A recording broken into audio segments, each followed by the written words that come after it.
Hi viewers, welcome to Chicken Master Kitchen. Chicken Master வந்து வாழைப்பூவோட ரொம்ப கிறிஸ்பியா ரொம்ப டேஸ்டா எப்படி சூப்பரா செய்யலான்ட்டு வாங்கலாங்க. இது செட்டிநாடு ஸ்டைலு. ஸோ வந்து நம்ம வந்து வாழைப்பூ வந்து ஒரு பீஸ் எடுத்துக்கிறோம். கடலை பருப்பு வந்து 1/2 கிலோ. ஸோ காஞ்ச மிளகாய் இதில் வந்து சேர்த்து அரைக்க போகிறோம். ஸோ 4-5 காஞ்ச மிளகா. ஸோ எல்லாமே நம்ம ஒன்றா ஊற வச்சிட்டோம். நம்ம வந்து வாங்க இப்போ வாழைப்பூ வந்து அந்த கசக்கிறது அந்த நாரெல்லாம் எடுத்துட்டு க்ளீன் பண்ணி ஒன்றாவே சேர்த்து அரைச்சிடலாம் இதை. ஸோ சோம்பு 1 ஸ்பூன் போட்டு சேர்த்து அரைச்சிடலாம். ஸோ நம்மக்கிட்ட இருக்க கிரைண்டர் வந்து கொஞ்சம் வித்தியாசமான கிரைண்டர். ஸோ ஒரு நிமிஷத்தில் அரைச்சிடும் இது. இது கிரைண்டர் மாதிரி இருக்காது, மிக்சி மாதிரி இருக்காது, கொஞ்சம் டிஃப்ரெண்டானது. ஸோ காஞ்ச மிளகாயும் அந்த வாழைப்பூ இந்த சோம்பு எல்லாமே இதில் போட்டு அரைச்சிடலாம். இதில் இது டிஃப்ரெண்டான டேஸ்ட்டாக இருக்கும், ரொம்ப சூப்பராக இருக்கும். பாருங்கள் அரைச்சிட்டோம் நம்ம. ஸோ 1-2 இந்த மாதிரி நம்ம அரைச்சாச்சு. ஸோ இந்த மாதிரி பக்குவத்தில் அரைச்சிங்கன்னா நமக்கு வடை வந்து சூப்பராக வரும். இப்போ வாங்க நம்ம என்னென்ன இதுக்கு தேவைப்படுது எதாவது ஆட் பண்ணி எப்படி செய்யலான்னு பார்க்கலாம். ஸோ ஆனியன் வந்து பெரிய வெங்காயம் 2 கட் பண்ணது நைஸாக கட் பண்ணி வச்சுக்கலாம். அது வந்து கொத்தமல்லி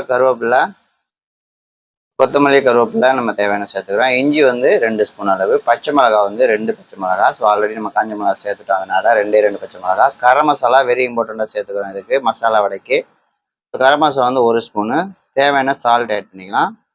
ஸோ ஆயில் வந்து நம்ம இம்பார்ட்டண்ட்டாக சேர்த்துக்கிறோம் 2 ஸ்பூன் அளவு. அது வந்து எல்ஜி பெருங்காயம் வந்து நம்ம வந்து சேர்த்துக்கிறோம் 1 ஸ்பூன் அளவு, 1 டீஸ்பூன் அளவு. ஸோ பவுடர் பெருங்காயம். இப்போ வாங்க நம்ம வெங்காயத்தை ஆட் பண்ணிட்டோம், கொத்தமல்லி ஆட் பண்ணிட்டோம், இப்போ வெங்காயமும் ஆட் பண்ணிட்டோம். அடுத்து வாங்க நம்ம நைஸாக கட் பண்ணி வச்சுருக்க இஞ்சி ஆட் பண்ணிக்கலாம் 2 துண்டு அளவு. அடுத்து வாங்க கரம் மசாலையை நம்ம ஆட் பண்ணிக்கலாம் 1 ஸ்பூன் அளவு. ஸோ வெரி இம்பார்ட்டண்ட், மசாலா வடைக்கு கரம் மசாலா இருந்தால் ரொம்ப டேஸ்ட்டாக இருக்கும் இது. ஸோ பச்சை மிளகா கட் பண்ணதையும் ஆட் பண்ணிக்கலாம் 2 பச்சை மிளகா. அடுத்து வாங்க சால்ட் ஆட் பண்ணிக்கலாம். ஸோ ஆயிலே நம்ம ஆட் பண்ணிக்கலாம். ஆயில் வந்து நமக்கு தேவைன்னா ஆட் பண்ணிக்கலாம். கிறிஸ்பியாக வேணும்னா நம்ம ஆயில் ஆட் பண்ணிக்கலாம், இல்லாட்டி ஆயில் ஆட் பண்ண வேண்டியது அவசியம் இல்லை. 2 ஸ்பூன் அளவு எல்ஜி பெருங்காயம் நம்ம ஆட் பண்ணிட்டோம். இப்போ அவங்க நல்லா மிக்ஸ் பண்ணி விட்டுடலாம். ஸோ மிக்ஸ் பண்ணி நம்ம உருண்டை பிடிச்சி வச்சுக்கலாம். உருண்டை பிடிச்சி ஒரு 10 நிமிஷம் வச்சுட்டு நம்ம வந்து ஆயிலை ஹீட்டப் பண்ணி இப்போ நம்ம 1 பை 1 போட்டு எடுத்துக்கலாம். வாங்க சூப்பராக இன்றைக்கி வடை சுட போகிறோம். இப்போ ஸோ பாருங்க இந்த மாதிரி மீடியம் ஹாட்டில் வச்சுக்கணும், ரொம்ப ஃபயர் அதிகமாக இருக்கக்கூடாது. ஸோ இந்த மாதிரி மீடியமாக இருக்கணும். ஸோ போட்ட உடனே லைட்டாக பொரியிற அளவுக்கு இருக்கட்டும். ஸோ இந்த மாதிரி நம்ம லட்டு மாதிரி பிடிச்சி நம்ம செஞ்சு போட்டோம்னா நம்ம ஒரே மாதிரி இருக்கும் சைஸு. ஸோ இந்த பதத்தில் நம்ம போட்டு எடுத்துக்கலாம். இப்போ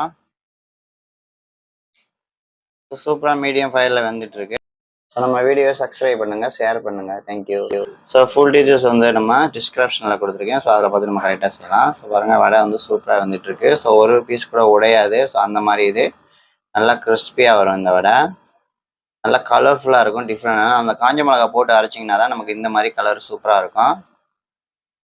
பாருங்கள் சூப்பராக வந்துடுச்சு கலரு. இந்த மாதிரி கோல்டன் ப்ரௌனாக வரணும், அப்போ தான் நமக்கு நல்லா இருக்கும் சாப்பிட. நல்லா உள்ளே வெந்துடுச்சு.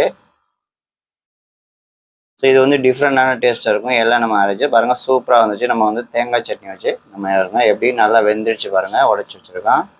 ஸோ ஈவினிங் ஸ்நாக்ஸுக்கு நோம்புக்கு இது செஞ்சு சாப்பிட்லாம், ரொம்ப சூப்பராக இருக்கும், நல்லா மணமாக இருக்கும் இது. ஸோ பாருங்கள் நம்ம நோம்புக்கு இது மாதிரி செஞ்சு சாப்பிட்லாம். தேங்க்யூ ஃபார் வாட்சிங். சிகே மாஸ்டர் கிச்சன். ஷேர் பண்ணுங்கள், லைக் பண்ணுங்கள், சப்ஸ்கிரைப் பண்ணுங்கள். தேங்க்யூ.